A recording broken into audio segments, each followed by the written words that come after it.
Welcome to Analyst Crossfire, an ISC 16 panel featuring expert voices from the international supercomputing community giving their reactions to some of the top HPC trends discussed at this year's conference. I'm Addison Snell with Intersect360 Research, and I'm the moderator for this panel. And once again, the ISC organizers and I have selected 4 experts with different perspectives from across the HPC community, and these 4 have volunteered to play the analyst by sharing their personal opinions on current and future supercomputing trends.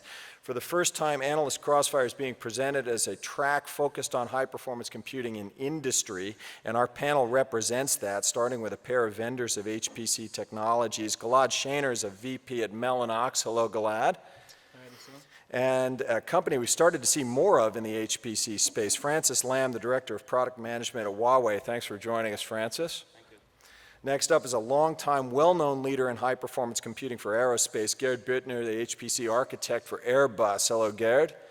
And finally, you saw him on stage during the keynote on Monday, representing a globally recognized leader in hyperscale and machine learning, Bryan Catanzaro, senior researcher at Baidu. Thank you, Bryan.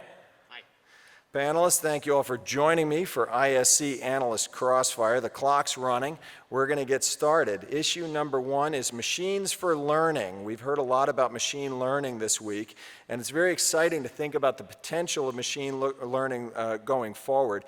The question I have to start this panel is, should HPC system vendors, platform vendors, start designing systems specifically with machine learning in mind? And if so, what should those systems look like? Gilad, I'm going to start down at this end of the table and go with you. Okay. First, I disagree. No, sorry. It's a fast panel, Gilad. Get going, man.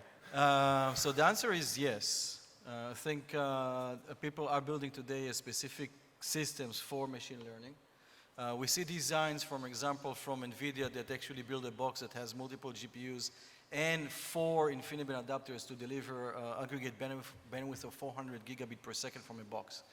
So I think the requirement for machine learning are a little bit different than other applications in some aspects, and therefore, yes, people will design systems for machine learning.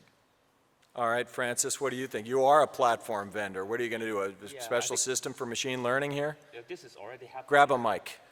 This is already happening. So on one hand, I think there are very specialized requirements for machine learning, so it's bound to happen.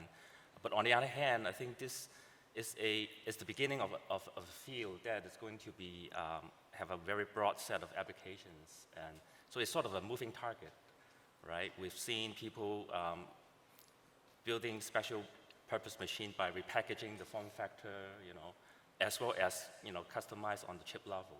So I think this is something that's going to happen and is happening. I'm going to push you a little bit, though. You said, so yes, this specific platform, but you said reconfigure, repackage, special chip. Can you be more specific? You're going to put out a system for machine learning. It looks like what? What's the configuration? Well, what I meant is that today what we've seen people are doing are repackaging the boxes, right? The range, the sizing and the configurations to add different type of hardware accelerator. To make it work better, and we've also seen people try to muck with the processor, the chip itself, to add some level of hardware acceleration within the chip for specific purpose of acceleration. I'm going to back up to the Gilad for a second before I get down to the other end of the table, because you both kind of highlighted the chip itself. Gilad also mentioned the interconnect. Does it come down to it's a system with these chips and this interconnect, or are there other aspects of the platform that you need to think about? From a platform perspective, there is other aspects, because if we take the software as part of the platform, then yes, there are different aspects. I think there is a different configuration from which elements you put there and how many of those elements. For example, today you're looking to put more GPUs in a box, for example, and be able to drive more bandwidth in some areas. There is also specific algorithms that is being used in deep learning or artificial intelligence. All right, I appreciate that, and I'll hit that in a second. Gerd, automotive might start looking at machine learning. Do you need a specific platform for it? I think yes. I like to have a specific platform, but I I don't like to focus too much on the chipsets. I like to have really standard interfaces for hardware and software to be able to adapt whatever I like to do. I maybe also forgot not in the system something like the linked data system, what is really to enable us to link the data what we have in production available to machine learning. And software should stay as an open source as it is for now, and hopefully it will stay. And you shouldn't forget, and that's for me is one topic on the big data, don't forget the IoT big data environments to keep it aware. All right, so if someone comes out with that machine learning platform, you're ready to sign a purchase order for it? You're going to buy one? Yes, maybe. Yes, I'm maybe. working All right. research. Maybe is not bad. Brian, you're the expert here, which is why I saved you for last. Presumably you do want a platform for machine learning, so what should it look like? Yes, and I think people are building them already. Machine learning workloads, at least the ones that we do at Baidu, are very computationally intense. So we want something that has really computationally dense design.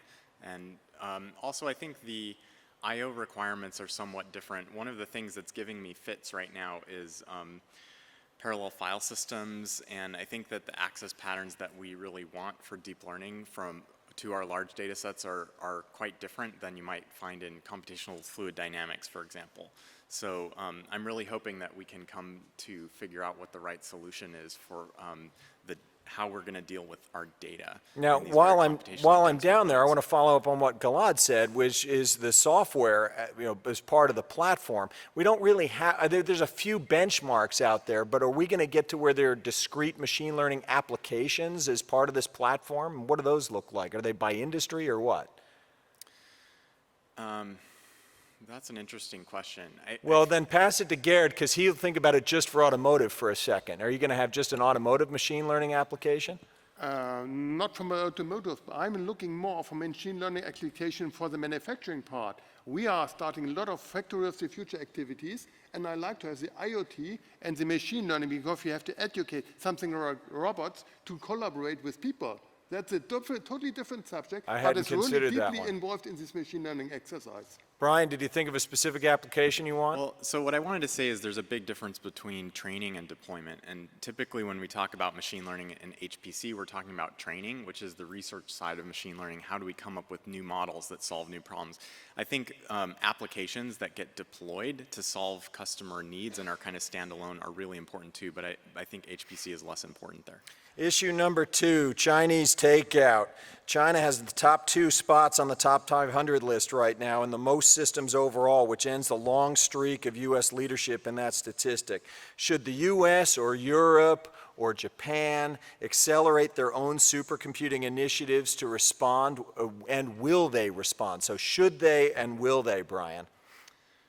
So I work for a big Chinese company. I'm aware. And I have to say, one of the things that I've really enjoyed about working there is working with my Chinese colleagues who I find generally really bright and really well motivated. So I'm not surprised that China has been making progress in HPC as well. However, I don't view these things in terms of nationalistic competitions. I think HPC, if it provides value, it will get investment. And so I think for the question, should other countries accelerate their investment? I think the answer to that is, well, does it make sense? Like, is there value in it? And if we believe here at ISC that there is value, we need to do a better job of demonstrating that to the people who are paying. Do you think they will do it based on the Chinese? I hope that they don't do it based on the. I feel like it's depressing to work in an environment where the goal is to, keep up with the Joneses. It sounds like you're afraid they will, but you don't want it to be for that reason. I want to change the world. So if people decide, hey, HPC is changing the world and we should invest in that because we want to make the world a better place, then I want to do that. Gerd, should they and will they? Yeah, go ahead. Okay. For me, logically, I know there's a lot of initiatives in Europe, but not for the very top end of the systems. Independent, there's some extra scale programs in Europe. On European level, but logically I would say from the industry point of view, I don't take care who leads. I need really something what is operational, and this is not the top end of the system. I don't know any really application which requires millions of cores for one job, except Linpack maybe. But all right, I'm going to come back to that in a separate question. You're officially lodging an answer of don't care. Francis. They should. They should. I think competition. There's the first guy answering the question. I appreciate I that. think competition is fun. I think competing in that level it requires some groundbreaking and innovation, right? By engaging in such kind of competition, interesting things happen, and would eventually, we would get better technology. All right. Well, will they? You said should they? Yes. Will they? I have no idea. No. You're not willing to go on record with a prediction. Gilad, should they? Will they? So first, I think the Chinese system is by using, and I need to take the vendor part here, by using the Mellanox devices inside and building a system like that at 41,000 nodes and more than 10 million scores, I think it's a good testimony for equipment or hardware that can actually scale to those kind of sizes. It's a great engineering project, and I love the chip. I do. Now, I think the people is doing that not because of competing, because supercomputing become the resource for driving national science, research, and so forth. And as we move forward, we'll see more and more need for supercomputing. So I think that element within China will drive or accelerate initiatives in other places. So you think it will? Yes. I'm on kind of should they? Well, it doesn't really matter whether they should. Will they? Yeah, I think that's going to come. But let's get to the other half of this question that's implied. Where do you think the Chinese capabilities in supercomputing really truly rank right now relative to other nations, Gilad? I think they made a huge jump over the last few years, and I think they're building a system right now that's actually being used for things, not just limp-punk machines. They have what, 3, 4 Gordon Bell applications Some on of that them, now? yes. Already running, so you're right. I think they're doing an amazing job. I think they're building systems that actually drive research and science within China, and I think yes. Well, good. Francis, what do you, where is China now? I guess I really didn't get a sense, Gilad. Do you think they're, are they ahead of everyone else right now? Or No, I wouldn't say that they're ahead of everyone else. I think that they're in the leading position. I think there is other folks in the same leading position. I think what's happening in the US is a great thing. I think there is other initiatives within Europe and others. I wouldn't put them in number one, but I said there is several countries and several areas that actually lead over the others, and China is one of them. Francis, what do you think on that? Well, I think no matter it is in China or in other part of the world, there is a lot of interesting problems to be solved. I think now that we have the computing capacity available, a lot of interesting application would happen. Well, that's almost tautological. I mean, the great thing about supercomputing is there's always a harder problem to solve, right? Until we wake up one morning and decide we've reached the end of science, it's done, right? We've solved science, check that one off, great. There's a harder problem. Gerd, where do you think Chinese rank now overall? For me, I think the Chinese made a very good job, really, to improve, but I'm not sure where it's really used, and I don't see the huge differences depending on the top 3, top 5 supercomputing center, because they do more or less a very similar job. For sure, it helps to support, to develop new systems, new technologies, but for me, the gap is growing to the standard system we have to use in the industry area. I agree with that also. Bryan, I intentionally saved the last word for you again. I think everybody has to acknowledge that China is a leader in HPC now, along with other regions of the world. So I'd say a leader, not the leader. I mean, personally, I don't have enough context to say like who's winning the race, but I have to think, they've made a lot of big investments, and there's been a lot of fruit that's come from it. Gilad made the right point that there are real applications running on this. It is not a very versatile system. It's good at one type of application, but there are lots of systems that are good at one type of application. I'm actually interested in the depth of the top 500 list that China has engaged with, right? So it's not just the #1 system, but actually 167 systems on the list. Well, I maintain it's not that China suddenly discovered supercomputing. I think they suddenly discovered the top 500 list, right? And there's a lot of systems coming on there now. I think it shows breadth, right? So I think we don't need to focus just on the #1 system to acknowledge that China is a leader in HPC. Gerd, here we go on the topic you really wanted me to get to, which is forget-me-not. With all this focus, we're talking about exascale, we're talking about new application paradigms. Is enough really being done to bring along traditional legacy high-performance computing applications in science and engineering, and what more should be done? And you're champing at the bit, so go ahead and get in there, Gerd. Okay, for me, logically, I saw some initiatives, but far not enough. I know there are some companies really step in, doing some good work with labs, but I know there's a real problem in the software area, because it's a lose-lose game for the software companies. If they develop a no-code, we don't buy so many licenses, so they lose one time the money to develop a new code, and second time they lose the recurrent costs we have for licensing. So it's a lose-lose game for them. I don't know, have a good solution for, maybe go for what I see in some areas, to go for open source, to may put the code back from the private area to the public area to get an improvement. But logically, I don't see really a lot of scalable solutions in the industrial field. I want to try to come back to that in a second, but let me hit the rest of the table first. Francis, what do you think on this? Well, I think there are more than one way to solve the problem. I think it's, at the end of the day, it's a financial issue, whether you have the sufficient ROI to migrate your legacy code. I just gave you 5 points on my sheet. Go ahead, keep going. Onto newer platform. But vendors like us, when we also produce more traditional high-end SMP system based on x86, so legacy Unix code can potentially migrate onto that, but some more older architecture is difficult to move on. Bryan, I don't know where you weigh in on this. You don't have a lot of legacy HPC applications hanging around, do you? Do you want to help solve them? No, everything at Baidu is rewritten practically every year, so it's a fast-moving place. What language is it written in? We mostly write in C++ and Python. There you go. Yeah. There's a lot of C++. HPC is still mostly C and Fortran along with C++, though. Python's been coming up more. I haven't seen any Fortran code at Baidu. Sorry, Yeah, HPC people. look around at some banks. Gilad, what do you think on legacy applications? I think the answer is no. So, if we live in a situation where we see more capabilities being moved out from the CPU to essentially being executed in other devices, such as a network. And Sounds like you're advocating for something like in-network computing. I'm covering your both sides. So one thing, ability to run more, ability to run MPI framework on a network actually enables you to accelerate any kind of application, regardless if it's traditional or new. But the major advancement of applications would come with moving, for example, the use of applications of blocking communications to a non-blocking, to asynchronous progress. This requires you to actually go and change applications. What you can get from it is essentially you can get the almost full overlapping between compute and communications, which is a holy grail you can achieve. But that requires to actually go and change applications. If we don't do it, then we'll get into a position that it doesn't scale. I mean, you're hitting right on the exact problem here, is that all of these things require you to make application modifications, and that's why a lot of these things are getting behind.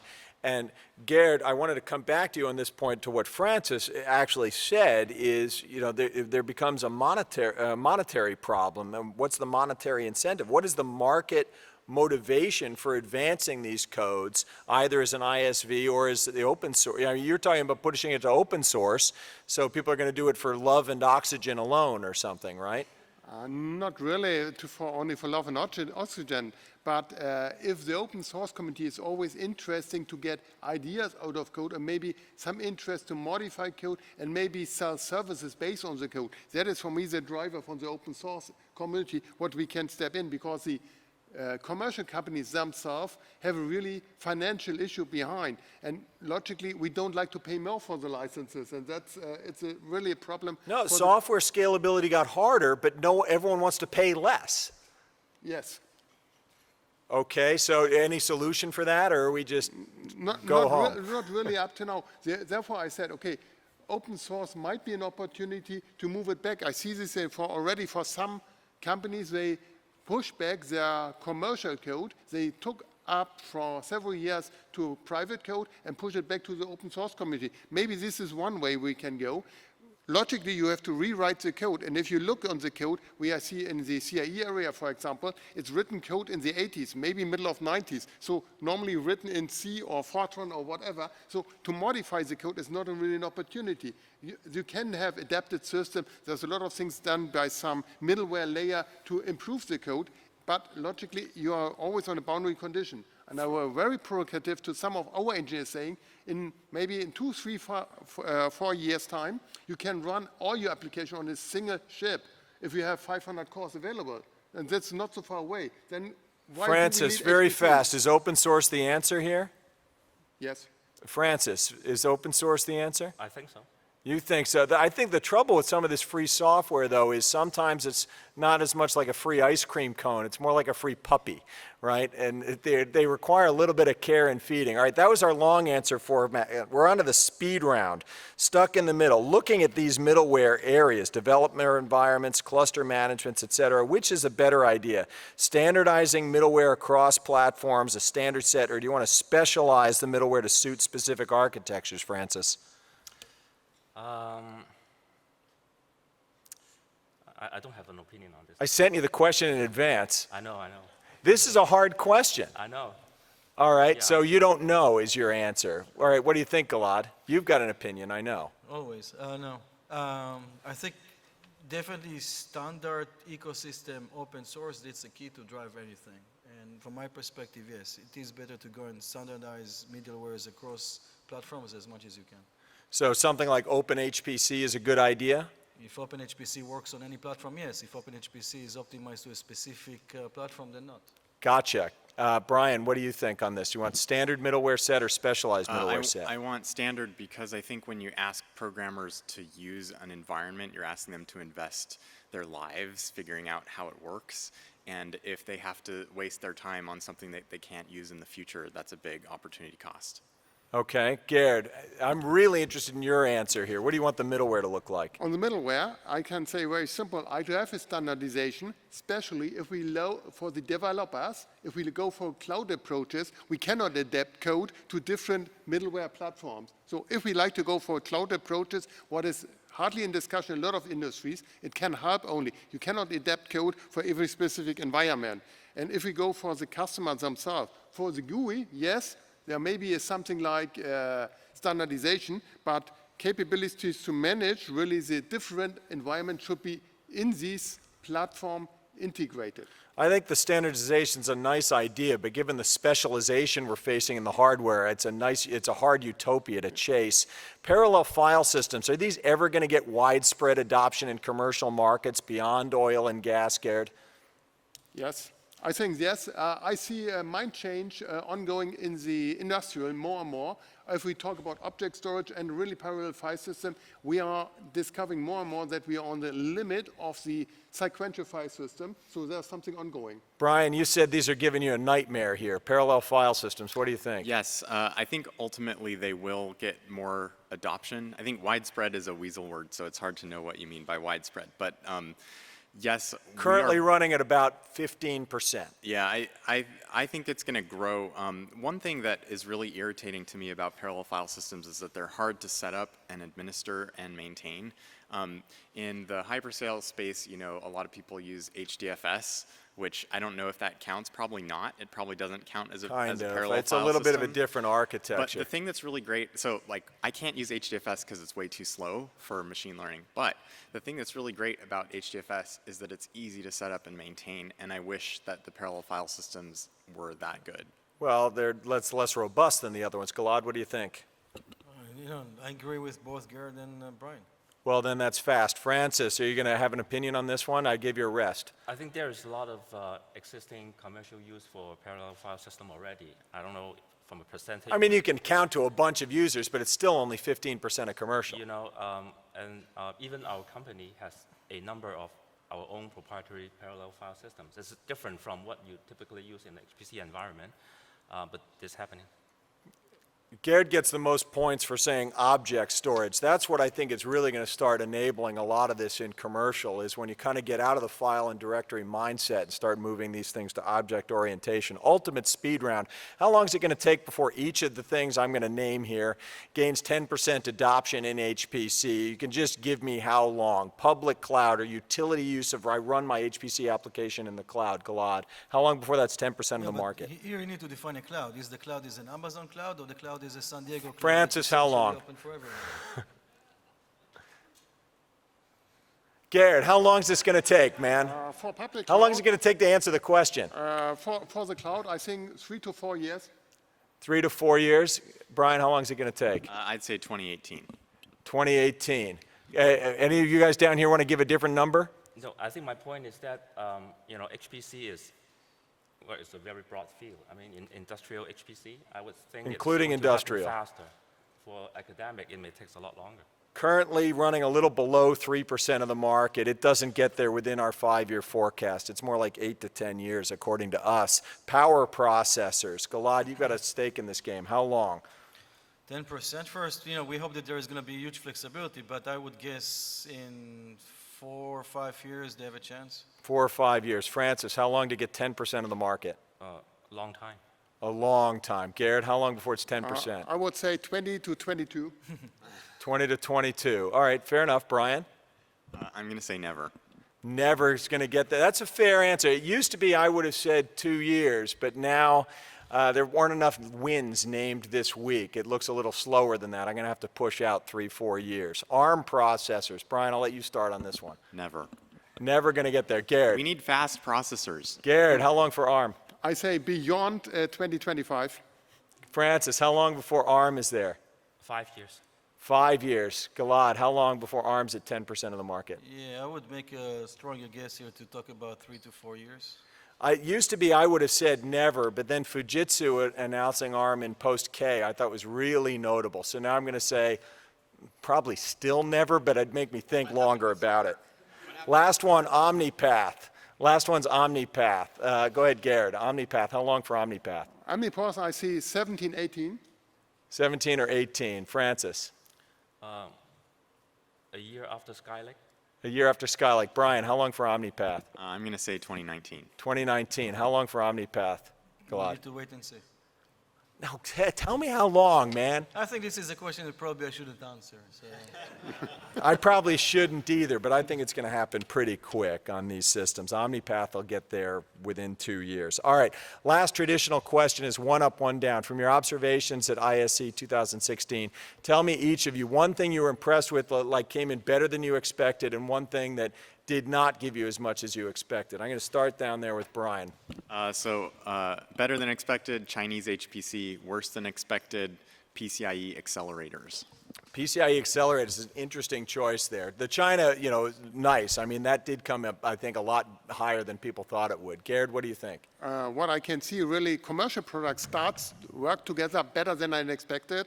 And what's going worse, personally for me, I have not enough time to attend all the different sessions here in the ISC.